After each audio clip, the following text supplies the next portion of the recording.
So if you are adding together functions, f plus g of x, so if you add two functions together, it's the same thing as taking the two separate functions and adding them together. For example, if f of x is 3x and g of x is 2x minus 4, these are both linear. They don't have to be linear, but for the sake of these examples, they are.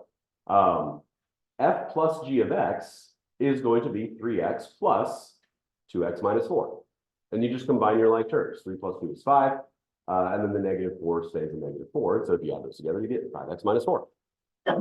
If you subtract the functions, f minus g of x would be f of x 3x minus g of x, which is 2x minus 4. It is important, especially when you're subtracting, to put that second function in parentheses because you do have to distribute a negative here. In fact, that would be a good thing just to identify. You want to give yourself a little reminder showing the distributive property, distributing that negative. That will be an important thing.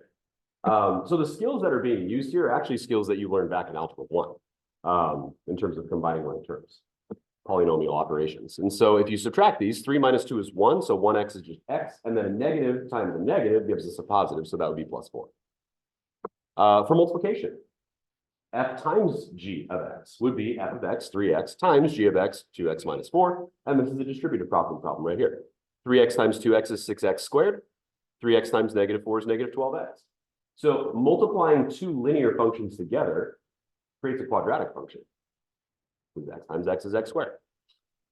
If you divide, there are some stipulations around the division. So if you divide f divided by g of x, which is equal to f of x divided by g of x, such that g of x is not equal to 0.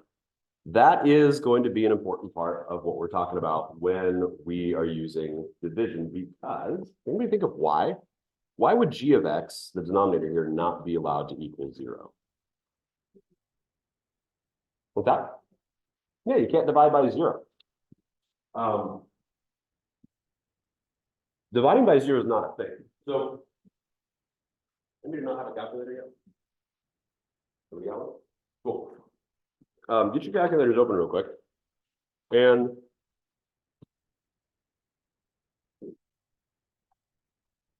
sorry, I'm still working on my breakfast. We're going to type in actually all three of these functions. So start with 3x.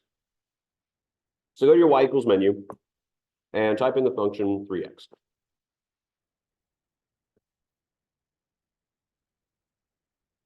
Also type in the function 2x minus 4. And then the third one, we'll do the division. 3x divided by 2x minus 4. So this would be a good idea to open up a fraction. So going back to what we were talking about yesterday, opening a fraction, hit your math button here, off to the left.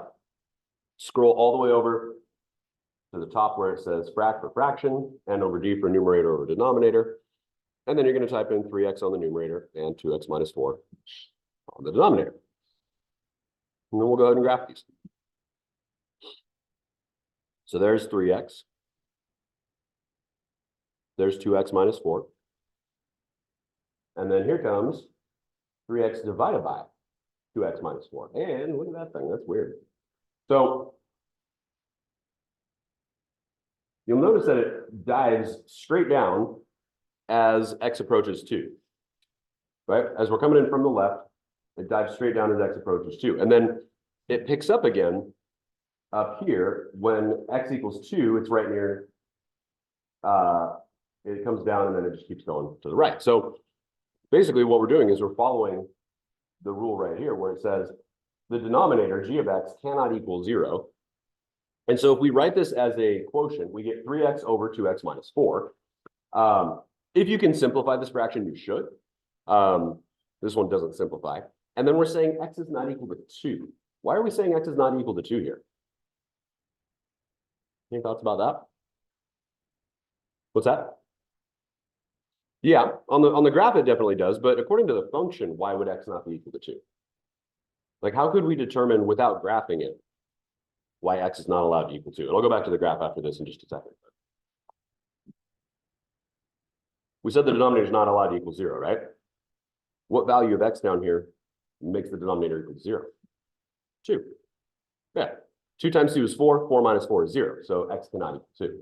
Which means on the graph, there is no value of x that works with this function. If you plug in x, 2 for x, you will not get a corresponding y value. In fact, go ahead and hit the second button, hit the blue button, and then hit the graph button, and you'll go over to a table of values. And if you take a look, if you scroll down to an x value of 2, you'll notice that the f of x equals 3x, the 3x function, when x is 2, y equals 6. For the 2x minus 4 function, when x is 2, y is 0. However, for the quotient of those two functions together, it says error. Because if you have a value of x, there is no corresponding value of y, because dividing by 0 isn't a mathematical thing. So basically, there is no value of y when x equals 2. The graph does not exist at x equals 2. It can't exist when x equals 2, which is why we're saying cannot equal 2. So anytime you have a quotient, if the denominator has a variable in it, you have to solve for the denominator equal to 0 to say where x cannot be equal to. That's going to be an important part of this. The other ones, you don't really have to worry about that, but with the quotient, you do. So it says to graph the sum or the difference of the functions, graph each function separately, then add or subtract the corresponding functional value. All right. So what I'd like you to do is work through this first example on your own real quick. I feel like this one should be pretty straightforward. You're basically just combining like terms. That's it. So what goes in this space right here? What's that? G of x, yeah. Because we got our two functions, f of x and g of x. F plus g of x means we're adding the two functions together, so that'll be f of x plus g of x. And then it substitutes in f of x and g of x. So go ahead and just keep working through the rest of that real quick. You're just combining your like terms. See what happens with that.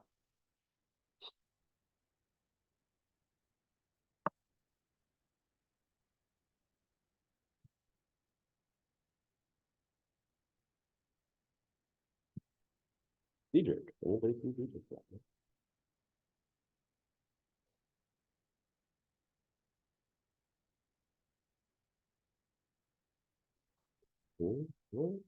I think sure. I feel it's good.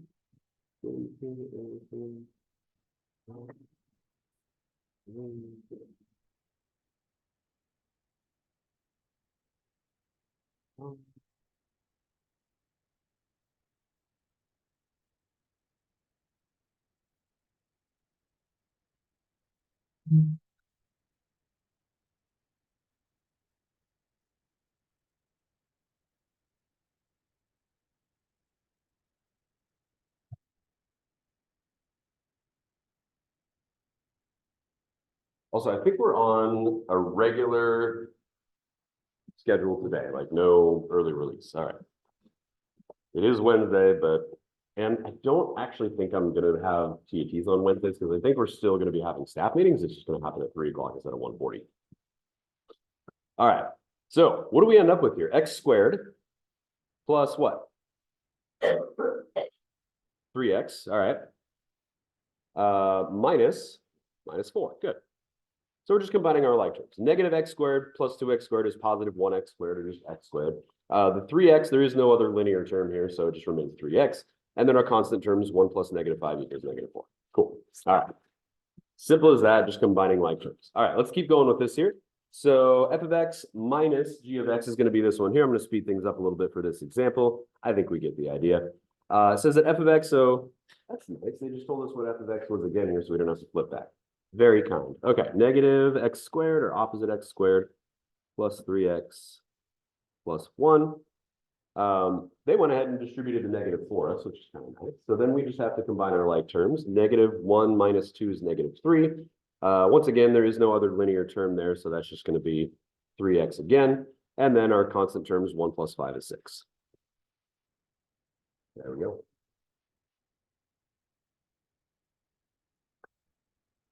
Good, move on to some multiplication. So again, I don't think this is going to be too challenging for us, so I'm just going to move quickly through this. F of x times g of x, where f of x is 4x squared minus 2x plus 3g of x is the opposite of x plus 5. So we get 4x squared minus 2x plus 3 times the opposite of x plus 5. We're going to use the distributive property here. And it looks to me like they are multiplying all three of these by both of those in that order. So 4x squared times negative x is negative 4x cubed.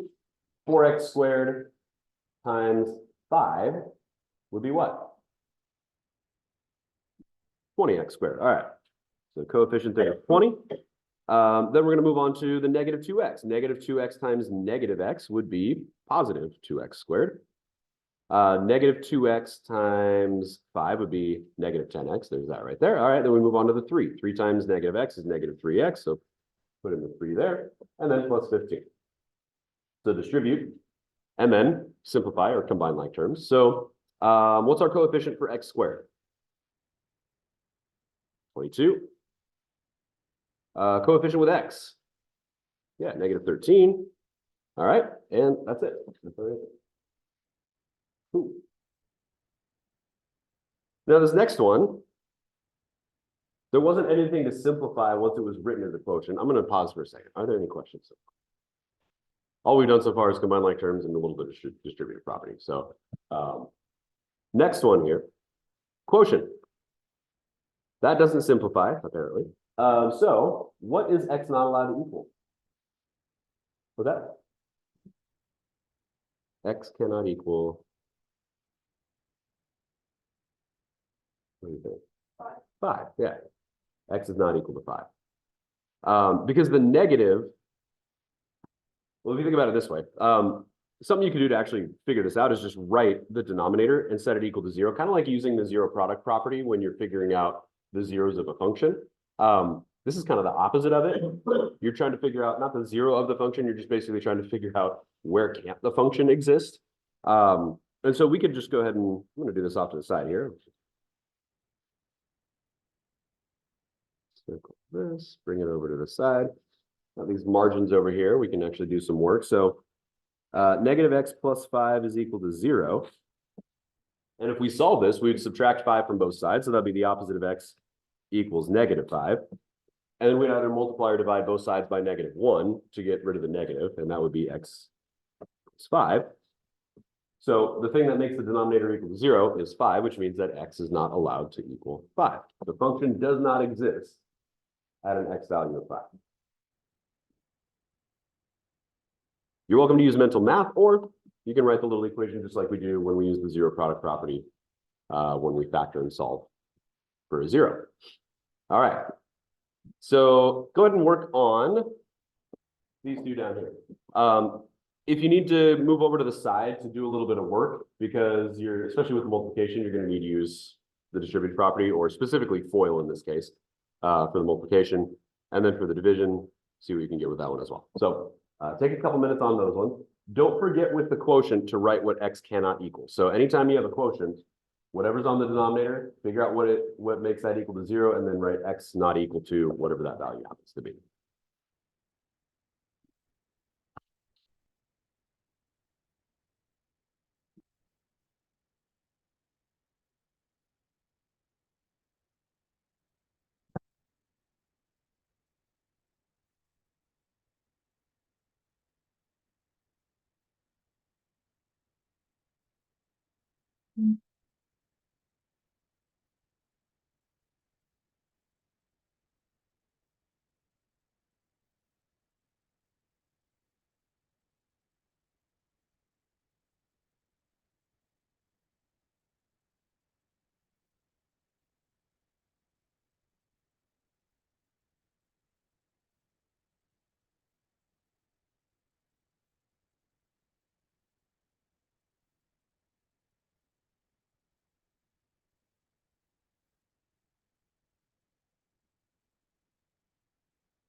So for the multiplication one, there's no combining like terms because there's 4 different terms to begin with. They all have different factors of x or no variable at all. For the next one, we should end up with, let's see, that's going to be the opposite of x squared plus 1 over x plus 1. So that should be the quotient. Now, here's where this one gets a little bit interesting. This actually can reduce. Anybody figure out how to reduce this one? Work through this one for a second. If you wrote this for your answer, first of all, it's not incorrect, but this can simplify. And the reason, the way that it can simplify is if you actually go ahead and take, you can divide out a -1 from the numerator. And if you divide out a -1 on the numerator, that ends up giving us x squared minus 1 on the numerator over x plus 1 on the denominator. Now, x squared minus 1 is factorable. That's a difference of squares. So thinking back to algebra 2a here, does anybody remember how to factor something like this, where it's a difference of squares?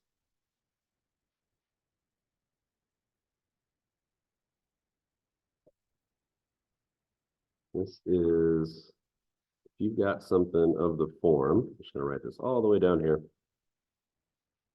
If you have something of the form a squared minus b squared, you end up being able to factor that as a plus b times a minus b.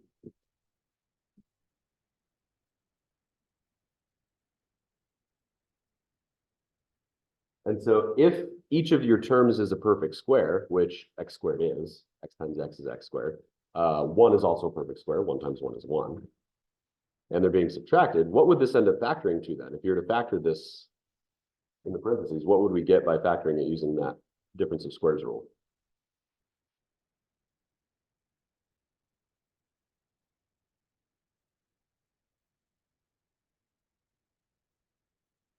If you're in my 2A class from last trimester, we just did this pretty recently with our polynomial identities.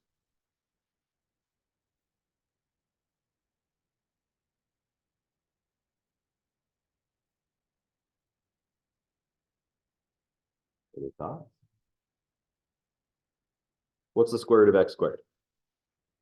X. What's the square root of 1? 1. All right. So this is going to be x plus 1 times x minus 1. That's what it factors to. We still need the -1 that we factored out right there. And then on the denominator, we have x plus 1. Now, so here's our function factored. And do you see a common factor on the numerator and the denominator?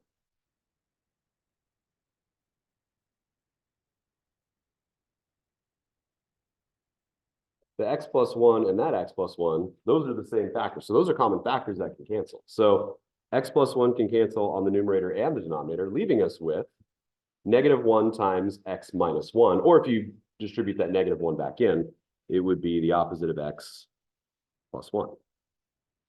So -x plus 1 or the opposite of x plus 1 is what the quotient ends up being equal to. Now, this is where it gets a little bit interesting because this is the resulting function. This is not the original quotient, right? This is the simplified version of the quotient. So even though this does not have a denominator, in terms of not being able to equal the value of x, the original quotient does have a value that x is not allowed to be equal to, and that is still true even for the simplified version. So what do we have to write x is not equal to? Yeah, x is not equal to -1. So even if something simplifies and you get rid of the denominator, you still need to take into consideration the original quotient, and the denominator of that original quotient and whatever x is not allowed to equal in that original quotient is still true for the simplified version as well. So make sure you keep that in mind, because so quotients are a little bit more finicky than all the other ones, right? Adding, subtracting, multiplying, that's pretty basic stuff. Even the quotient isn't too, like, honestly, the math isn't too complicated. It's just remembering we had a denominator here. We need to take into consideration that denominator, even if the denominator simplifies out. So let's keep going. So the next thing we're going to be learning about, any questions on that before we continue? Next thing we're going to be talking about are things called compositions of functions.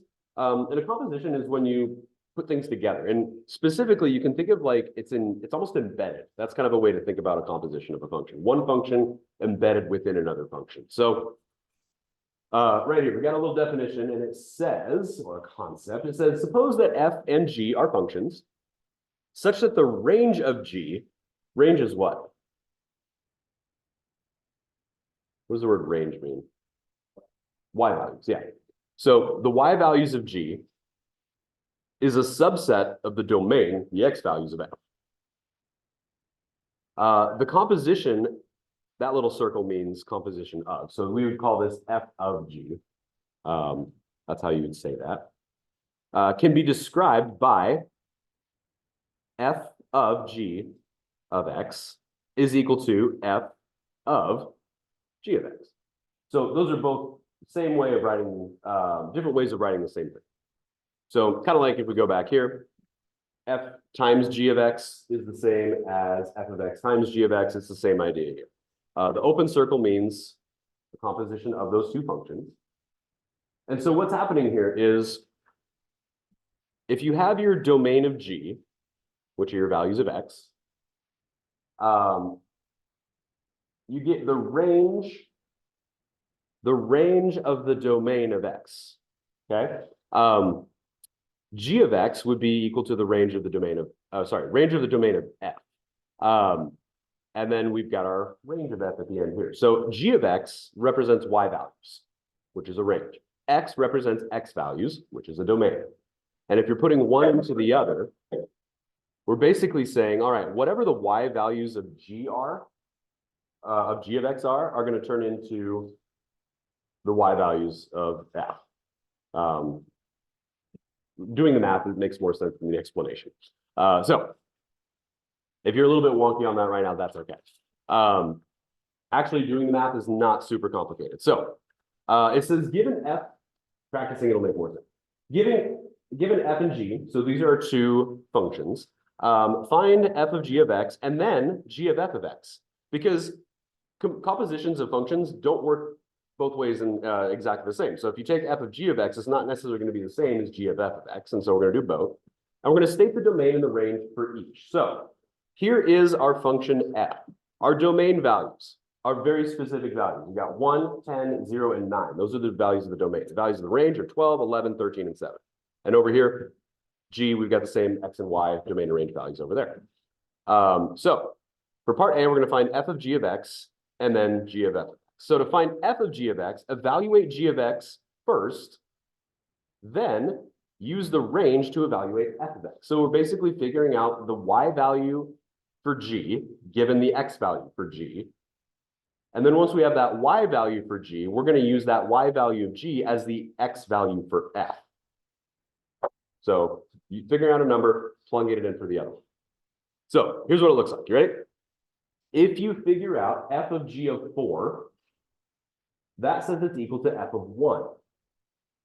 Because if you look at g of 4, go over here, g of 4, the x value is 4, the y value equals 1, right? So on the g of x function, when x equals 4, y equals 1. And so what it's saying here, this g of 4 value is 1. The x value for g is 4, the y value for g is 1. So this turns into the number 1. So we're actually figuring out f of 1. And then you look at the function for f. When the x value of f is 1, the y value is 12. So it's basically a double substitution is what we're doing. So x is 1, y equals 12. So the answer is 12. Let's try another one. G of 5, so f of g of 5. Go to the g function. When x is 5, so we're evaluating our g function for 5, the y value is 0. So that means that g of 5 is equal to 0. It tells us that right there. G of 5 is equal to 0. And so we're looking at f of g of 5. Since g of 5 is 0, that means we're looking at f of 0. And if you go to the f function up top, when x is 0, y is 13. So f of g of 5 is the same as f of 0, which is equal to 13.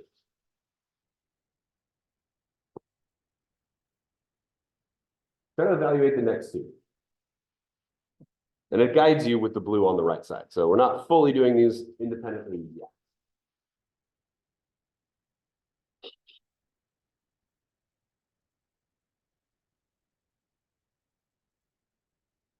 What's the answer for this one?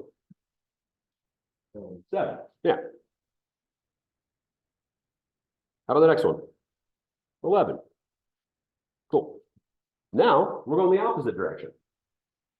We're evaluating for f of our x value to get the y value of f. And then once we have that y value of f, we're using that y value of f as the x value for g to figure out the y value of g. So f of 1 is 12. G of 12 is what? 10. There you go. Next one. G of 11.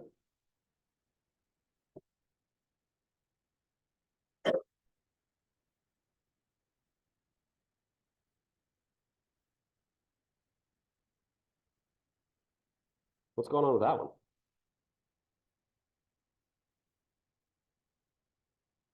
Is there an x value of 11 in G? No.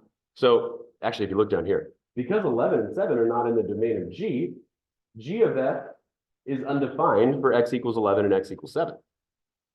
It's undefined. If there isn't a value that you can actually use in that function, it's going to be undefined. It's sort of like saying x cannot equal -1 over here.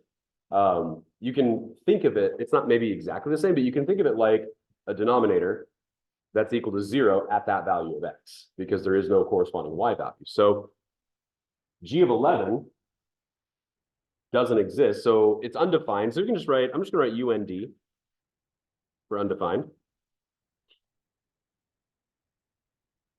And then let's see, next one's going to have an answer. What's G of 13? 9. And then G of 7 also doesn't exist here, so that would be undefined as well. So if we're talking about the domain and the range here, it says state the domain and the range of each. So the domain, let's go back to this one real quick. The domain of f of g of x, the x values are going to be 1, 0, 9, and 10. The range values are 12, 13, 7, and 11 for that composition. If we are talking about the composition over here, our domain values are 12 and 7. And the not 12 and 7, 12 and 13, and the range values would be 10 and 9. Not 12, sorry. 1 and 0 would be our domain value. Sorry. So 1 and 0, those are the values of the domain, and the range values would be 10, 9, the resulting values over here. So, which means we need to go back and adjust this real quick. So domain values 1, 0, 9, 10, range values 12, 13, 7, 11. So for B, it says the domain is the x coordinate of the composed function. So the domain here of f of g of x, we've got blank, 5, blank, 13. What's the smallest value of the domain for f of g of x? The one on the left up here. Yeah. Domain value would be, so we're using the g of x values, or the x values for the g function for our domain. So it'd be 4, 5. So 4, 5, and then what? 12. Yeah. 4, 5, 12, and 13. The range, 7, 11, it looks like it's just going in increasing order, so that would be 12 and 13. So 4 and 12 are the two missing there, and then 12 and 13 are the two missing from the range. For g of f of x, the domain are the x coordinates of the composed functions. So the domain on this one, what are our two values for the domain on g of f of x? Go with the x values for f, the ones that actually worked. What two x values for f of x worked? For g of f of x? Yeah, 0 and 1. 0 and 1 were the domain, and then 9 and 10 were the range values that worked with it as well, that we got values for it. So 0, 1 goes in here.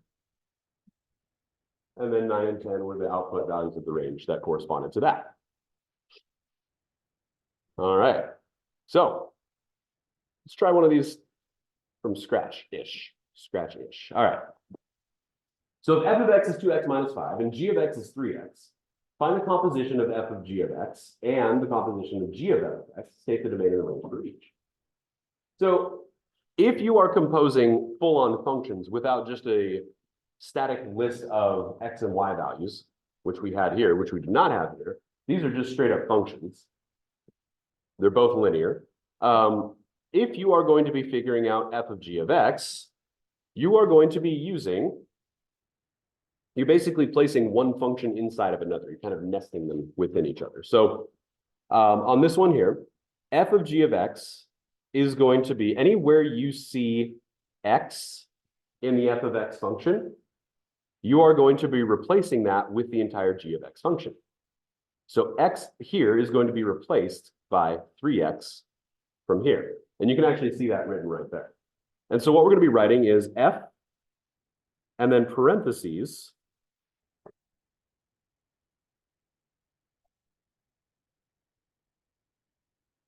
3x. F of 3x. What that means is instead of f of x, it's f of 3x. Wherever you see x, you replace it with the g of x function, which is 3x. I'm just going to go over here real quick and show you the g of f of x because it kind of shows you the same thing. Anywhere you see x in the g of x function right here, you are going to replace it with the entire f of x function, which is 2x minus 5. So you're figuring out g of, not g of x, but g of f of x. F of x is 2x minus 5. So it's g of 2x minus 5, which means you're going to be replacing the x in g of x with 2x minus 5. So we're going to rewrite this one over here as 3 and then times in parentheses the entire value of f of x, which is 2x minus 5.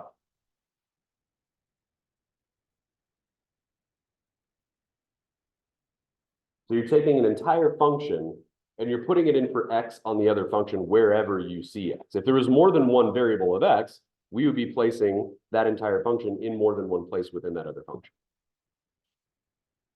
So the rest of this is done for us. So it shows you that the function of f is 2x minus 5, but instead of x, we're replacing it with 3x. It would be 2 times 3x minus 5. 2 times 3x is 6x, and 6x minus 5 just simplifies like that. Over here, you distribute the 3. 3 times 2x is 6x, 3 times negative 5 is negative 15, so you get 6x minus 15. So g of f of x, or f of g of x is different than g of f of x. So compositions, flip-flopping a composition does not necessarily give you the same resulting function. So be careful in terms of how you, insert one function into another because they won't necessarily result with the same thing. So because these are both linear functions with non-zero slopes, meaning they're either going up or down, these are both going up. They both have the same slope of 6. That means the domain is what? Think about the possible values of x for a line. There's a hint there with the range as well, by the way.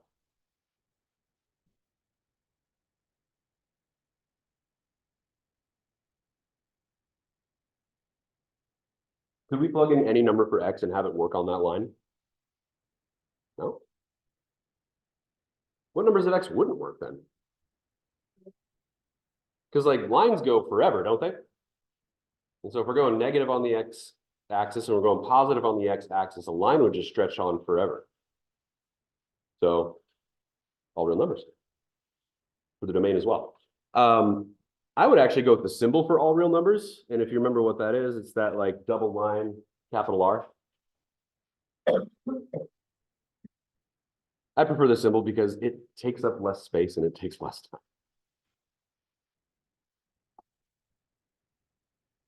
So if a graph has any possible, if any value of x works for a particular function, then it's going to be all real numbers. If any value for y works for a function, same thing, all real numbers. All right. Over here on the right, that's not a bad idea. If you know what the functions are, you can put them into your graphing calculator and actually see what they look like. If you're unsure of the domain or the range, take a look at what the graph looks like. Okay, any questions here before we continue? All right, we're going to practice some of these And then I think we only have one or two more examples, and then hopefully we'll have a decent amount of work time today, maybe some amount of work time. All right. So we've got our f of x and g of x functions. Find f of g of x and g of f of x and state the domain and the range of each. Now you might need to use the margin over here on the left in order to do the compositions to get some work shown, and then you can write your answer in for each of those. I want you to try both of those on your own. And then we'll check in a couple minutes and see how it went. In terms of the domain and the range, again, if you want to graph the compositions to see what they look like to evaluate what the domain and the range are going to be, you're welcome to do that as well. So give those a try. I'll give about 2 or 3 minutes on that, and then we'll come back and see how it went.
F of g of x isn't going to be too challenging, but g of f of x is going to take more time. So I'll give you a couple extra minutes on that. Just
if you end up getting g of f of x correct, give yourself a pat on the back.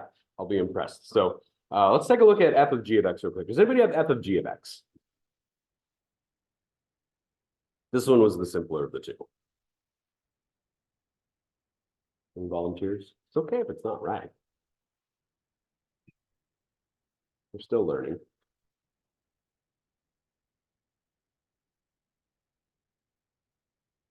He wants to be brave, huh?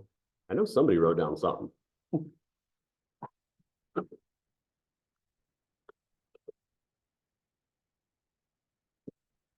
All right. Let's scoot it on over then. So for f of g of x, I've got the opposite of 2x cubed minus x plus 1.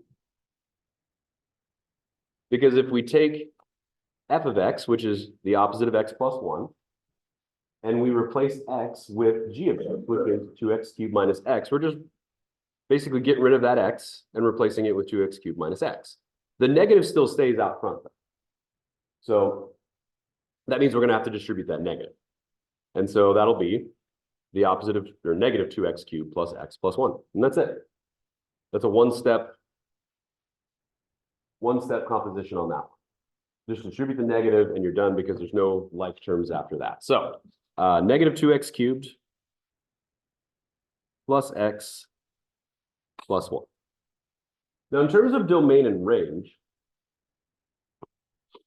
an x cubed function, a cubic function that has a negative lead coefficient is going to look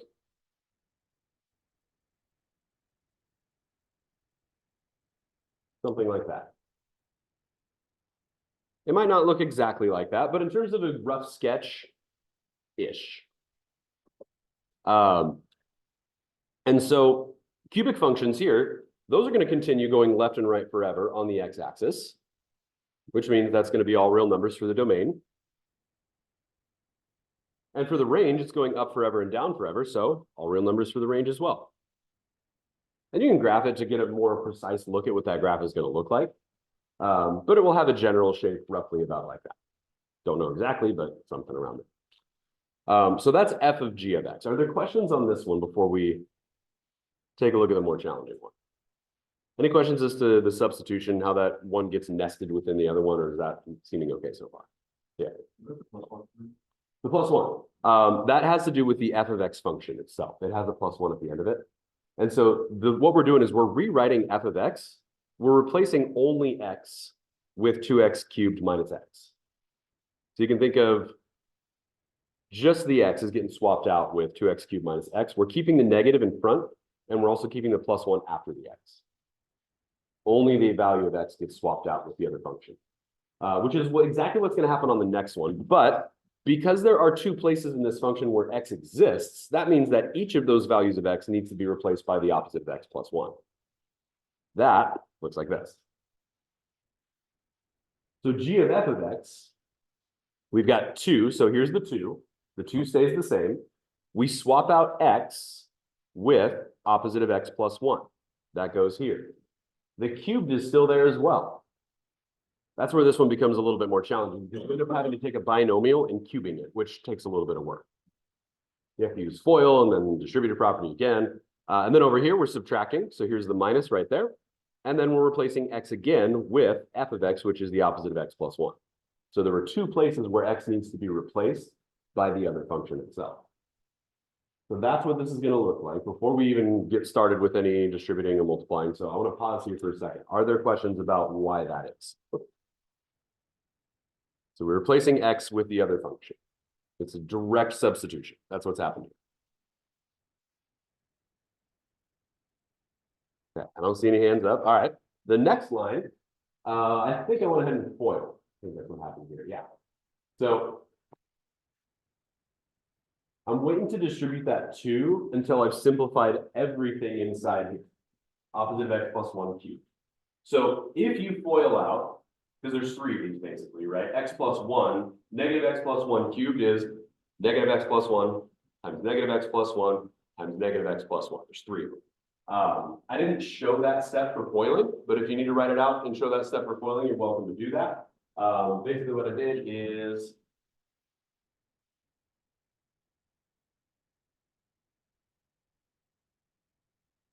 that. And then I FOILed the first 2 to get this. First times first, x squared.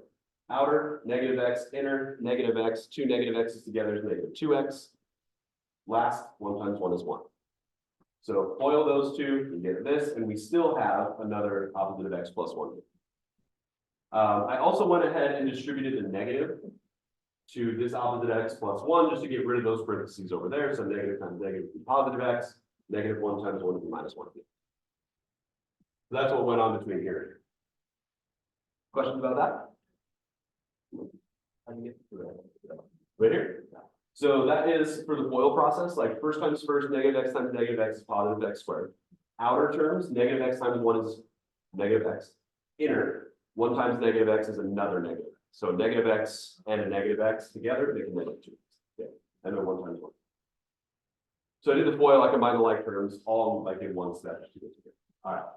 So from there, we now have to distribute everything in this set of parentheses to everything in that set of parentheses. So we got x squared times negative x squared times 1, negative 2x times negative x, negative 2x times 1, 1 times negative x, 1 times 1. And so that will end up looking like this. Getting kind of crazy. So x squared times negative x is negative x cubed. X squared times 1 is x squared. Negative 2x times negative x is 2x squared. Negative 2x times 1 is negative 2x. 1 times negative x is negative x. 1 times 1 is 1. Plus the x minus 1 that's still outside parentheses over here.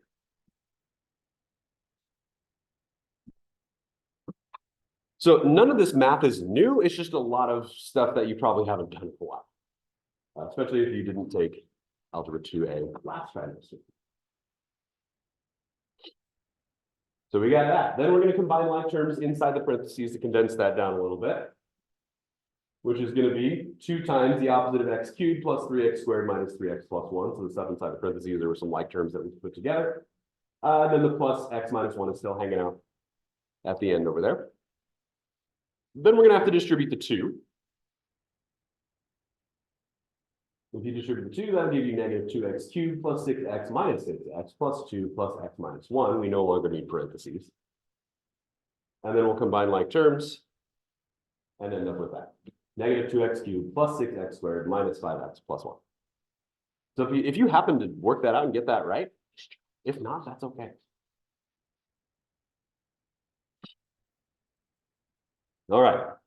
Any questions here? This one, like I said, more than one step for this one. Anytime you have to substitute in for more than one value of x when you're doing a composition, it's going to take a little bit longer. All right. Any other questions on the details here? Okay. So the answer, g of f of x, negative 2x cubed plus 6x squared minus 5x plus 1. This is another cubic function. And so it will have the same general shape as f of g of x. So it's still going to be all real numbers for the domain and the range. And again, you're welcome to go ahead and just graph that function to see what it looks like. But that's what we got. Because cubic functions do this or this, the domain is always going to be all real numbers because it'll go left and right forever. And because the end behavior is opposite, it will also go up and down forever. If it was a quadratic, it would either be up on both ends or down on both ends, meaning the domain would still be all real numbers, but the range would be limited by the direction that the y values are going. So we got one more question to go over. And then you'll have your assignment after that. So the nice thing is that the assignments are also right here in your booklet. So don't have to print anything out. Hopefully there's enough room to show your work on these. If there isn't, it looks like you're gonna have a little bit of a struggle once we get to like number 9. If there isn't room, you're welcome to use scratch paper to work on stuff. There's no problem with that. I'm gonna have you tear out the assignments anyway. And if you use scratch paper or something, just staple it all together and you'll be good to go. So let's talk about an application. So it says the movie theater charges $8.50 for each of the X tickets sold. The manager wants to determine how much the movie theater gets to keep the tickets, of the ticket sales if they have to give the studios 75% of the money earned on ticket sales T of X. The amount they keep out of each ticket sale is K of X. Which composition represents the total amount of money the theater gets to keep? So describe the task in your own words, then list any questions that you may have. How can you find answers to your questions? So what are we supposed to figure out? Yeah, how much the theater gets to keep. All right. Find out.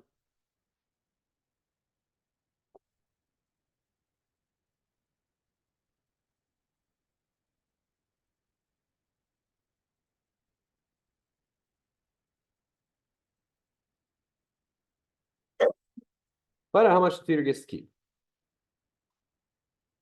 All right.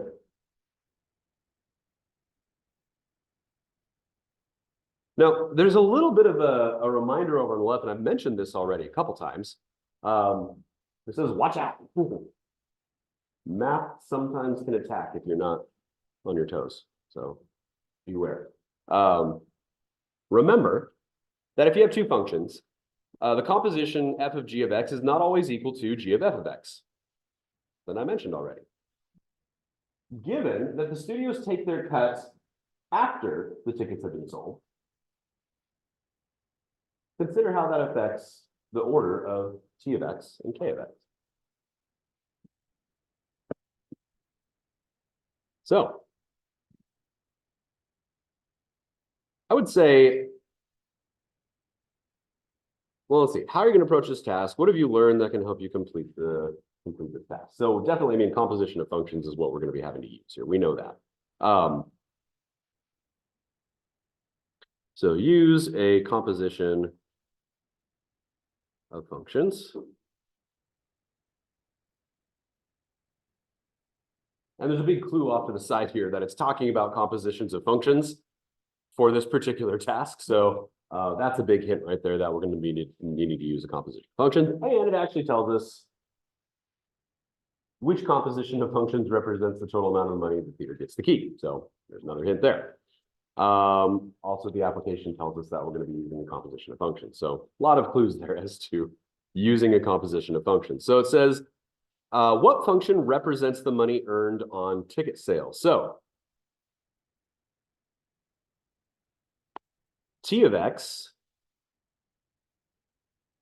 the manager wants to determine how much the movie theater gets of the ticket sales if they have to give 75%, studios 75% of the money earned on ticket sales. So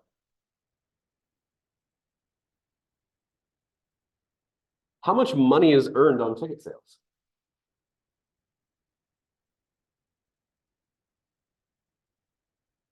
$8.50 per ticket, right? So what's our function t of x, money earned on ticket sales? Just like straight up how much money they earn. Not how much they keep, but just how much money is earned. What would we write for that? If it's $8.50 per ticket, what would we write?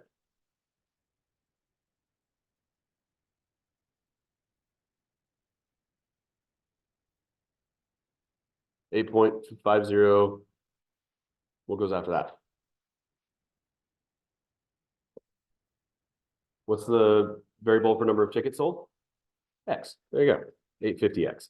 That's just like straight up how much money is earned on just off of ticket sales in general. What function represents the amount of money that the theater keeps? 25%. Good, yeah. Because it tells us that the movie studios keep 75%, which means that the theater, k of x, only keeps 25% of that. So that would be 0.25x.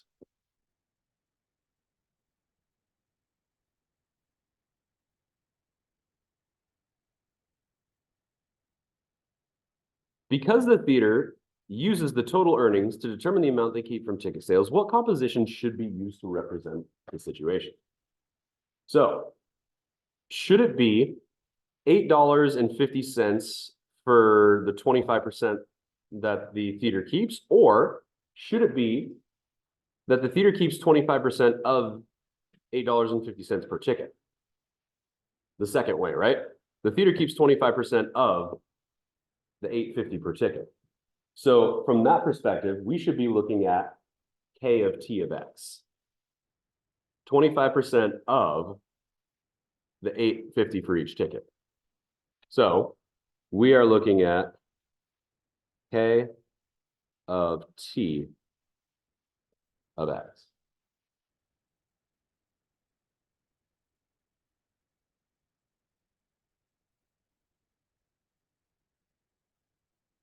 Now, if we're looking at k of t of x, let's just do that off to the side over here.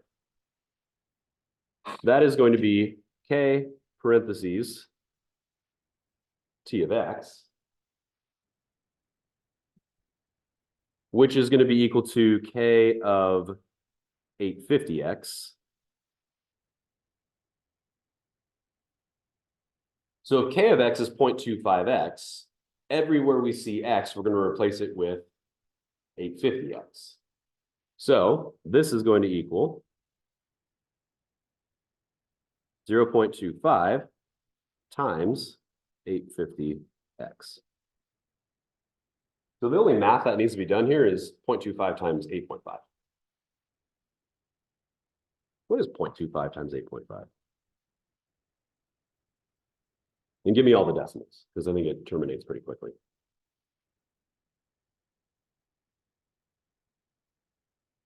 $2.125. Good. So the composition of functions is 2.125x.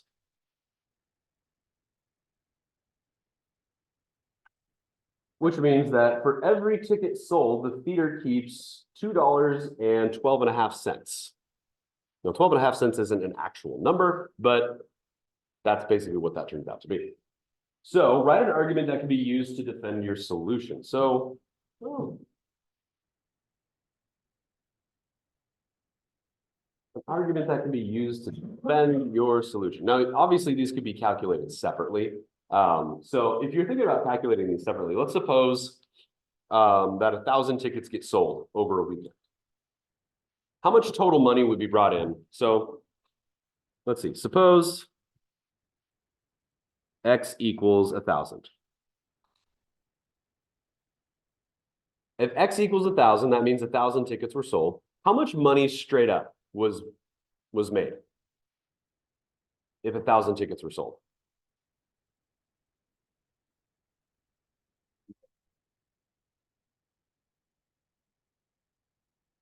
Be what? 8,500? Oh, no, it'd be eight. You got it. It'd be 8,500. Yeah. So total money would be $8,500. Let's see, 25% of $8,500 is what? 2125. Okay. So if you think of it this way, if we multiply 8.5 times 1,000, you get 8,500. If you multiply 8,500 by 0.25, you get 2,125. Now use the function composition. What is 2.125 times 1,000?